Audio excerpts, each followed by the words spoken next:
We are family.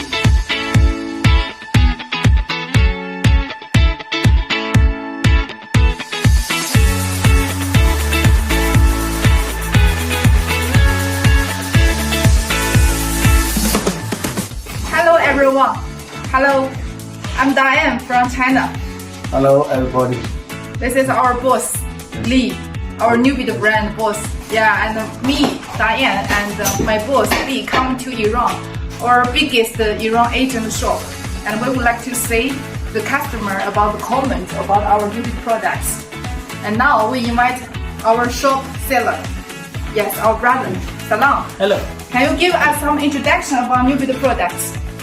برند نیوبت برندی هستش که تازه وارد کشورمون ایران شده و برند خیلی خوبیه و کیفیت خیلی خوبی هم داره و دستگاهی از جمله چکش 500 و 835 و چکش 9 کیلویی 10 کیلویی و 16 کیلویی روغنی و گریسی و انواع بلوور و دریشاژهای خیلی با کیفیت براشلس و 12 ولت معمولی و سنگ فرز و از جمله آرمیچر جار و استاتور با کیفیت خیلی خوب داره وارد ایران میشه و خدا رو شکر اینجاش که همه راضی بودن و برند خیلی خوبی هستش.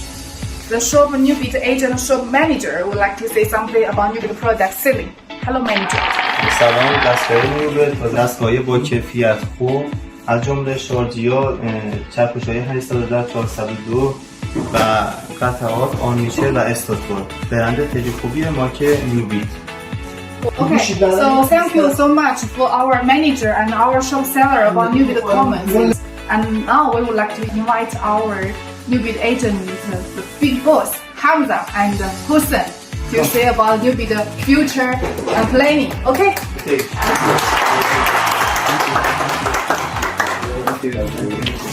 برند نیوبیت با عرض سلام. برند نیوبیت برند خیلی عالیه و ما ازش خیلی راضی هستیم و با تحقیقات بسیار زیاد تونستیم برند وارد ایران کنیم. از لحاظ کیفیتی خیلی عالیه، تایید شده است و خیلی از شهرستان‌های ایران رو پخش کردیم و تایید کردن و ما تونستیم با همکاری تمام دوستان عزیزمون، همکاران عزیزمون بتونیم که ارتقاش بدیم و کیفیتش رو هر روز به روز ارتقا بدیم و در خدمتشون باشیم.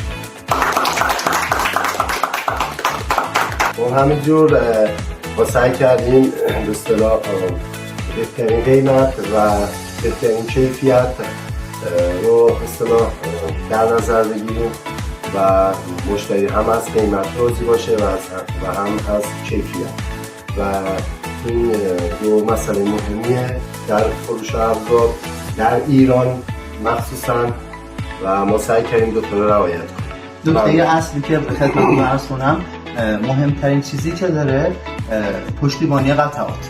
پشتیبانی قطعات خیلی خیلی خیلی عالی داره. مرسی. We are family.